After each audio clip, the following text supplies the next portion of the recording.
Social media کے بھائیوں، اللہ تعالیٰ آپ اور ہم سب راضی ہوں، آمین۔ سب سے پہلے ہم کنٹریکٹر ایسوسی ایشن خیبر پختونخوا اور خیبر پختونخوا کے تمام کنٹریکٹر برادری کی طرف سے جناب عزت مآب ارشد عزیز ملک صاحب اور پریس پلس پشاور کے صدر منتخب ہونے پر نیب صدر طیب عثمان صاحب اور جنرل سیکرٹری عرفان مسازے اور پریس کلب پشاور کے تمام تنظیمی ڈھانچے کو دل سے مبارکباد پیش کرتا ہوں، اور آپ کی تنظیم کے لیے اللہ تعالیٰ سے دعا گو ہے کہ اللہ تعالیٰ آپ کو اور آپ کی پوری تنظیمی ٹیم اس ذمہ داری کو بخوبی سر انجام دینے کے پابند ہے، توفیق عطا فرمائے۔ ہم آپ نے خیبر پختونخوا کے نئے وزیر اعلیٰ خیبر پختونخوا علی امین گنڈاپور صاحب اور اس کے نئی منتخب کابینہ کو بھی دل سے مبارکباد پیش کرتے ہیں، اور ہم وزیر اعلیٰ علی امین گنڈاپور سے اور اس کے پوری کابینہ کے لیے دعا گو ہے اور ان سے امید رکھتے ہیں کہ وہ خیبر پختونخوا میں اپنا حکومت بہت خوش اسلوبی سے چلائے اور اپنے صوبہ خیبر پختونخوا کے تمام عوام کے توقعات پر پورا اترے گے اور اپنے صوبے کے تمام اداروں میں خاص محکمہ تعمیرات و مرسلات CNW میں ایسے اصلاحات کرے جس سے محکموں اور عوام کو فوائد حاصل ہے۔ جناب ہم گورنمنٹ کنٹریکٹر خیبر پختونخوا کے تمام کنٹریکٹر اپنے ملک پاکستان اور خاص کر خیبر پختونخوا کی ترقی میں ریڑھ کی ہڈی کی حیثیت رکھتے ہیں، اور ہمارے کنٹریکٹر کے خیبر پختونخوا کے ترقی میں ایک اہم کردار ہے جو کسی ڈکی چپی نہیں ہے۔ مثال کے طور پر ہم کنٹریکٹر جب ٹینڈر لیتے ہیں تو ہم سب سے پہلے پروجیکٹ کے کاسٹ پر 2% کا ڈپازٹ اور 8% بیڈ سیکورٹی پر کام شروع کرنے پر کنٹریکٹر تقریباً 20% اپنا ذاتی سرمایہ، بیڈ سیکورٹی اور پھر کام شروع کرنے پر کنٹریکٹر تقریباً 20% اپنا ذاتی سرمایہ لگائے ہیں، تو یہ تقریباً پروجیکٹ پر کنٹریکٹر پورے PC1 یعنی پروجیکٹ کاسٹ پر 30% سرمایہ اپنا ذاتی لگایا ہے، اور پھر پتہ نہیں فنڈ ہوتا ہے یا نہیں۔ یہ فنڈ ایک سال اور آتا ہے یا کئی سال بعد آتا ہے، ہر پروجیکٹ کے کنٹریکٹر کا اپنا قسمت ہوتا ہے۔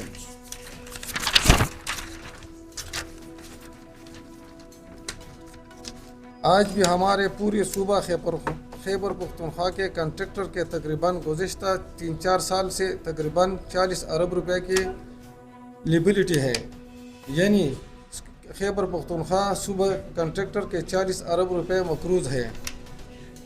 گزشتہ کئی سالوں سے صوبہ کے کنٹریکٹر برادری انتہائی مشکلات کا شکار ہے، جس کو حاصل کرنے کے ہم نے وزیر اعلیٰ علی امین گنڈاپور صاحب سے انتہائی پر امید ہے کہ وہ ہمارے مندرجہ ذیل مشکلات کو حل کرنے میں اہم کردار ادا کریں گے۔ جو مندرجہ ذیل شیڈول 2022 عمارت مہنگائی کے 30% یعنی نئے مطابق نیا شیڈول 2024 کو پوری طور پر بنایا جائے اور پھر ہر 6 مہینے بعد نیا شیڈول بنایا جائے۔ ٹینڈر جاری کرنے سے پہلے متعلقہ کام کا فنڈ موجود ہونا ہے، پروجیکٹ کا ٹیز اور پروجیکٹ کا سیٹ کلیئر ہونا PWD کوڈ کے مطابق ہونا لازمی ہے، ایسا نہ ہو تو ٹینڈر نہ لگائے جائے۔ بڈنگ سسٹم کو ختم کیا جائے، اس میں کنٹریکٹر کی سیکریسی نہیں ہوئی۔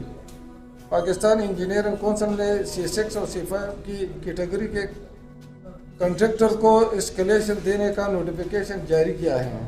کپرا خیبر پختونخوا ابھی اسکیلیشن کا نوٹیفیکیشن جاری کرے۔ گزشتہ کئی سالوں سے مختلف پروجیکٹ میں فنڈ جاری نہیں ہوئے، لہذا فنڈ کو پورا طور پر ریلیز کیا جائے تاکہ سالوں سے رکھے ہوئے پروجیکٹ کو چالو کے لیے جا سکے۔ فارن ایڈ پروجیکٹ کپرا KPRA کے 87 بلین اور 97 billion PRDP 105 billion Khyber Pakhtunkhwa کے مختلف 10 سے پروجیکٹ ایک پروجیکٹ بنایا گیا ہے. صوبہ خیبر پختونخوا اور صوبہ کے کنٹریکٹر دونوں کی بھاری نقصان ہو رہا ہے. اس پروجیکٹ کو ہر ضلع کو اپنا پروجیکٹ دیا جائے اور ہر پروجیکٹ کا الگ الگ ٹینڈر لگائے جائے. پریس کے تمام بھائیوں کا بہت بہت شکریہ. ملک سراج الحق کی طرف سے اور ملک ریاض صاحب کی طرف سے ہمارے وائس پریزیڈنٹ ہیں کاشف خان, ہمارا نیب صدر ہے ارشد خان, نیب صدر ہے خیبر پختونخوا, واجد علی کوآرڈینیٹر ہے ملکن ڈویژن کی, نیاز اللہ برکی صاحب ہے. بہت اہم کردار ہے ہمارا یونین میں, اور سیکرٹری اطلاعات ہے خیبر پختونخوا کا.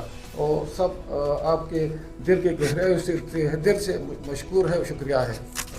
محترم مجھے بتائیں کہ آپ کی اس پریس ریلیز پڑھنے کے بعد وہ بہت پرانی پی ٹی وی کی وہ ایڈ چلتا تھا وسیم اکرم کا, وہ یاد آیا. اس میں وسیم اکرم سے پوچھا جاتا ہے کہ آپ کیسے زندہ رہتے ہیں, کہتے ہیں سیکرٹ نہیں تھا.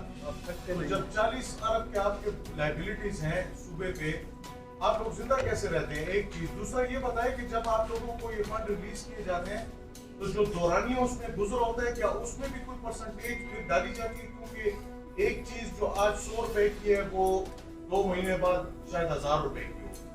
تو ایک تو کاسٹ آپ لوگوں کی ہو جاتی ہے, پھر اس کا سارا زور عوام کی طرف کیسے آتا ہے؟ تھوڑا سا یہ واضح کیجیے گا. نو یہ بات ہے, تقریباً آپ کے بات ہے مہنگائی ہے آج کل زیادہ, مہنگائی ہے, فنڈ نہیں ہے. فنڈ اگر فنڈ دیتے ہو وہ پرسنٹیج پہ, اور پرسنٹیج نہیں دیتے ہو فنڈ نہیں ہے.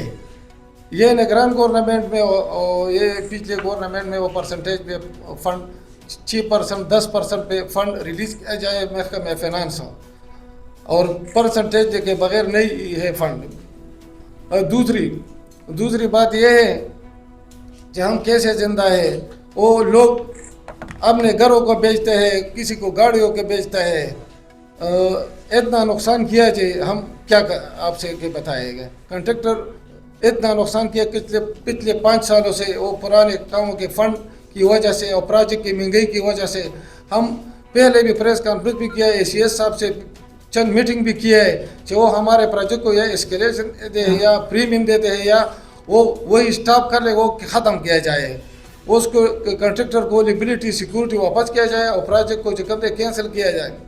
میں نے کئی بار اس سے یہ بات کیا, بس یہ اس کو نہیں مانے. آپ یہ بتائیں ابھی اس 40 ارب روپے میں صوبے کے کتنے کنٹریکٹرز ہیں جن کا یہ نقصان ہو رہا ہے, اور یہ PSL جو پشاور میں ابھی اس کے میچ نہیں کھیلے گئے, اور پشاور اسٹیڈیم جو ہے ابھی بھی کچھ بعض معاملات کی وجہ سے زیر تعمیر ہے, تو کیا وجہ ہے کہ پشاور میں PSL کے میچ نہیں ہوئے, اور اس میں آپ کے کنٹریکٹرز کتنے پھنسے ہوئے, اور ان کی تعداد کتنی ہے 40 ارب روپے کے ہمارا صوبے کے زیادہ کنٹریکٹر ہیں. تقریباً کتنی تعداد؟ دیکھیں یہ پوری ایک انڈسٹری ہے نا, زور کم ہو. دیکھیں یہ کنسٹرکشن جو ہے نا, صرف یہ نہیں ہے کہ ہم کانٹریکٹرز ہیں, صرف ہم کانٹریکٹرز نہیں نا, ہمارے ساتھ پھر لیبرز ہوتی ہیں, پھر ہم ساری جو آپ کی انڈسٹری ہیں, یہ اسٹیل مل ہو گیا, کیبل انڈسٹری ہو گئی, ایلومینیم انڈسٹری, یہ سارے ہمارے ساتھ ان کا پہیہ چلتا رہتا ہے. صرف یہ نہیں ہے کہ ہماری اس وقت کانٹریکٹر ایسوسیشن کے یا کانٹریکٹرز کے پیسے پھنسے ہوئے ہیں یا کام بنے, اس کے ساتھ آپ کی جو پوری اکانومی ہے اس صوبے کی اس وقت وہ ایک ناگہانی اس میں ہے کہ ایک وقت آپ کے کام سے آپ کی ساری لیبر ہو گئی, اسکلڈ انسکلڈ لیبر آپ کے صوبے سے چلی گئی ہے, کیونکہ یہاں پہ کام ہے ہی نہیں. جہاں تک PSL کی بات ہے, جو اسٹیڈیم کی آپ نے بات کی, اس میں کوئی ٹیکنیکل ایشوز ہیں, پروجیکٹ ہیں, اور ہمارے کانٹریکٹر اس میں 4 کانٹریکٹرز لگے ہوئے ہیں. اس میں ان کی تقریباً اس وقت ان کی لائبلٹی ہوگی اراؤنڈ اباؤٹ 150 ملین ہوگی تقریباً. تو جب تک ہمارا پہیہ نہیں چلے گا, ہمارے ساتھ یہ نہیں ہے کہ صرف یہ جو آپ کے ساتھ 5-6 بندے بیٹھے ہیں ان کا, ہمارے ساتھ پوری ایک پیچھے سرکل ہے کہ وہ ہمارے ساتھ ہمارے کام چلیں گے تو وہ بھی چلتے رہیں گے. صدر صاحب یہ بتائیں کہ 1000 سے زیادہ ہے کنٹریکٹروں کا. صدر صاحب یہ بتائیں کہ کتنا عرصہ ہو چکا ہے آپ کے کام بند ہیں, آپ کو کام جو ہے ڈیولپمنٹس کے کام نہیں ملتے, کام تو ملتے ہیں, جو فنڈ جو میگا پروجیکٹ ہے نا اس میں سے آپ کو یہ چھوٹے جو ضرورت کے مطابق جو ADB میں جو ابھی ADB شروع ہو گئی ہے الیکشن میں, تو کتنا عرصہ ہو گیا آپ کے کام بند ہے کہ PRA جو ہے جیسے جو US ایڈ کے فنڈ بھی ہیں, جیسے اور جو ایسے کام ہیں,